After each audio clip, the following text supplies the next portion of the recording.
एक बार एक सम्राट एक सन्यासी के पास आता है और उनसे कहता है, मुझे सत्य प्राप्त करना है। सम्राट का अर्थ होता है जिसने बहुत सारे राज्य जीत लिए हों। वे सन्यासी उस राजा की तरफ देखते हैं और उसे अनदेखा कर देते हैं। राजा दोबारा से दोहराता है, महात्मा जी, शायद आपने सुना नहीं, मुझे सत्य प्राप्त करना है। शायद आप नहीं जानते कि मैं कौन हूं। मैं कोई मामूली राजा नहीं, मैं एक चक्रवर्ती सम्राट हूं। सम्राट का अर्थ जानते हैं ना आप, जिसने सैकड़ों राज्य जीत लिए हों। मैंने दूर दूर की यात्राएं करी हैं। जहां तक मेरी नजर जाती है मुझे मेरा ही राज्य नजर आता है। जो जीता जा सकता था वो मैंने सब जीत लिया है। जीतने के लिए अब परम सत्य ही बचा है, इसलिए मैं आपके पास आया हूं। मैं आपसे जानना चाहता हूं कि मुझे ऐसा क्या देना होगा जिसके बदले में मैं परम सत्य को प्राप्त कर सकूं। वे सन्यासी मुस्कुराते हैं और कहते हैं, तेरे ही राज्य के एक गांव में एक व्यक्ति रहता है। तू उसके पास जा और उससे कह कि वह तुझे अपने ध्यान का एक पुण्य दे दे और उसका मूल्य जो भी वह मांगे दे देना। वे सन्यासी उस राजा को उस व्यक्ति का नाम पता सब बता देते हैं। सन्यासी की बात सुनकर राजा बहुत प्रसन्न होता है, क्योंकि राजा के पास धन की तो कोई कमी ही नहीं थी।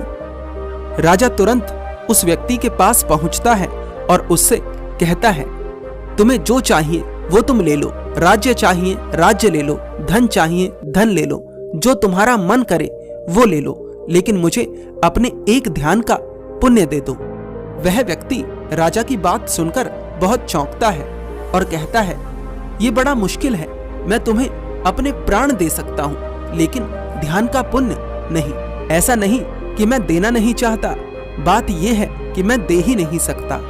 यदि मैं दे सकता तो बिना कुछ लिए भी दे देता, पर बात यह है कि देने का कोई उपाय ही नहीं। यह बिल्कुल ऐसा है कि मैं आपको प्रेम तो कर सकता हूं, लेकिन आपको अपना प्रेम नहीं दे सकता। इस जगत में दो ही तरह की चीजें हैं, पहली वो जो दी जा सकती है और दूसरी जिसे देने का कोई तरीका नहीं। जो नहीं दी जा सकती उसी की कीमत है। जो चीजें दी जा सकती हैं उन्हें वस्तु कहते हैं और जो चीजें नहीं दी जा सकती उन्हें अनुभूति कहते हैं। वस्तुएं खरीदी और बेची जा सकती हैं, लेकिन अनुभूतियों को खरीदने और बेचने का कोई तरीका नहीं। अनुभूति तो कमाई जाती है। आप मुझे क्षमा करें और जिन्होंने आपको मेरे पास भेजा है उन्हीं से इस समस्या का समाधान जाने। राजा उसी समय निराशा से भरकर उन सन्यासी के पास वापस लौट जाता है। राजा उन सन्यासी से जाकर कहता है, मैं किसी भी मूल्य पर ध्यान का एक पुण्य नहीं खरीद सका। क्या मेरी सभी विजय व्यर्थ हैं? क्या मैंने जो कमाया है उसकी कोई कीमत नहीं? वे सन्यासी कहते हैं, तुमने जो कमाया है उसकी कीमत बाहर की दुनिया में है, भीतर की दुनिया में नहीं। अगर तुम ध्यान का अनुभव करना चाहते हो, अगर तुम परम सत्य को पाना चाहते हो, तो तुम्हें खुद से प्रयास करना होगा। तुम इस पूरे संसार को भी जीत लोगे, तब भी ध्यान का एक पुण्य खरीद पाना तुम्हारे लिए संभव नहीं। ऐसा नहीं कि परम सत्य तुम्हारे लिए नहीं है, बात बस इतनी है कि तुम्हें उसके लिए प्रयास करना होगा। लोग प्रेम पाना चाहते हैं, खुशी पाना चाहते हैं, आनंद पाना चाहते हैं, शांति पाना चाहते हैं, लेकिन उनका प्रयास होता है कि कोई दूसरा उन्हें ये सब आकर दे दे। ये संभव नहीं है। ये सभी अनुभूतियां हैं और इन्हें ना तो कोई दूसरा तुम्हें दे सकता है और ना ही तुमसे ले सकता है। दुख भी ऐसा ही है। तुम्हें लगता है कि कोई दूसरा तुम्हें दुख देता है, पर ऐसा नहीं है। तुम्हारी खुद की गलत इच्छाएं ही तुम्हें दुख देती हैं और तुम अपने दुश्मन बाहर बना लेते हो। राजा को बात समझ आ जाती है और वह खुद से प्रयास करना शुरू कर देता है। मुझे पता है आप बड़े ध्यान से सुन रहे हैं, इसलिए एक और कहानी आपको सुनाना चाहता हूं। एक बार सिकंदर भारत आ रहा था, तो उसके यूनान के कुछ मित्रों ने कहा कि भारत से आते वक्त एक सन्यासी ले आना। सिकंदर भी एक चक्रवर्ती राजा था।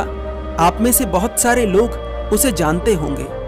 सिकंदर के मित्रों ने कभी किसी सन्यासी को देखा नहीं था, इसलिए उनके मन में बड़ी इच्छा थी कि वे किसी सन्यासी को देखें। और सिकंदर के लिए किसी को भी हासिल करना कोई बड़ी बात नहीं थी। वैसे भी सिकंदर भारत लूटने आ रहा था। सिकंदर का सैकड़ों मील तक काफिला था। सिकंदर भारत आया, उसने लूट करी और वापस जाने लगा। जो कुछ भी उसे भारत में मूल्यवान लगा था उसने अपनी गाड़ियों में लाद लिया था और उसे यूनान ले जा रहा था। अचानक उसे याद आया कि उसके मित्रों ने एक सन्यासी के लिए कहा था। उसने गांव के लोगों से पूछा, क्या यहाँ आसपास कोई सन्यासी है? मैं उसे अपने साथ ले जाना चाहता हूँ। गांव के एक वृद्ध ने सिकंदर से कहा, सन्यासी तो तुम्हें बहुत मिल जाएंगे, लेकिन जिसे तुम लूट सको, जिसे तुम अपने साथ ले जा सको, समझ लेना वो सन्यासी नहीं है। सिकंदर कहता है, शायद तुम्हें मेरी ताकत का पता नहीं। जिस चीज पर मेरी नजर पड़ जाए वो चीज मेरी हो जाती है। यदि मैं हिमालय से भी कहूं कि चलो तो उसे भी चलना पड़ेगा। वह वृद्ध हंसता है और कहता है, अभी तुमने केवल वे चीजें जीती हैं जो हार जाती हैं। एक सन्यासी कभी हारता नहीं। खैर, खोज करी गई और एक सन्यासी का पता चला। पास ही नदी के किनारे एक सन्यासी रहता था। सिकंदर ने अपने सिपाही भेजे। सिपाही ने उन साधु से जाकर कहा, महान सिकंदर का आदेश है कि हमारे साथ यूनान चलो। वे सन्यासी उन सिपाहियों से कहते हैं, तुम्हें और तुम्हारे राजा को शायद पता नहीं, सन्यासी उसे कहते हैं जो अपने सिवाय किसी की आज्ञा नहीं मानता। सिकंदर से जाकर कहना कि यहाँ कोई आज्ञा प्रवेश नहीं कर सकती। सिपाही कहते हैं, शायद तुम सिकंदर को नहीं जानते। अगर तुम ऐसे नहीं गए तो तलवार के जोर से जाओगे, लेकिन जाना तो तुम्हें पड़ेगा। सन्यासी मुस्कुराए और उन्होंने कहा, तुम ऐसा करो कि सिकंदर को ही भेज दो। सिकंदर अपनी नंगी तलवार लेकर उन सन्यासी के पास गया और बोला, क्या विचार है, मेरे पीछे चलना है या नहीं? वे सन्यासी कहते हैं, हम तो केवल अपने ही पीछे चलते हैं। सिकंदर कहता है, इसका परिणाम बुरा होगा। वे सन्यासी कहते हैं, जिसको परिणाम की चिंता हो सकती थी उसे हम त्याग चुके हैं। सिकंदर कहता है, परिणाम मृत्यु होगा। वे सन्यासी कहते हैं, जिसे तुम मार सको वो मेरा कभी था ही नहीं। तुम्हारी तलवार जिसे काट सके वो मेरी सत्ता नहीं, और यदि यकीन ना आता हो तो तुम काट सकते हो। तुम भी देखना सिर को धड़ से गिरते हुए, और मैं भी देखूंगा। उन सन्यासी की बात सुनकर सिकंदर की तलवार अपने आप ही म्यान में चली गई। सिकंदर ने अपने सैनिकों को लौटने का आदेश दिया। सिकंदर को उस दिन एक बात समझ आई कि सन्यासी को मारना तो आसान है, लेकिन उसे जीतना असंभव। कहा जाता है कि सिकंदर जब यूनान पहुंचा तो उसके मित्रों ने उससे पूछा कि सन्यासी को नहीं लाए? सिकंदर ने उत्तर दिया, पूरे संसार को जीत कर ला सकता हूं, लेकिन सन्यासी को लाने की बात मत कहना।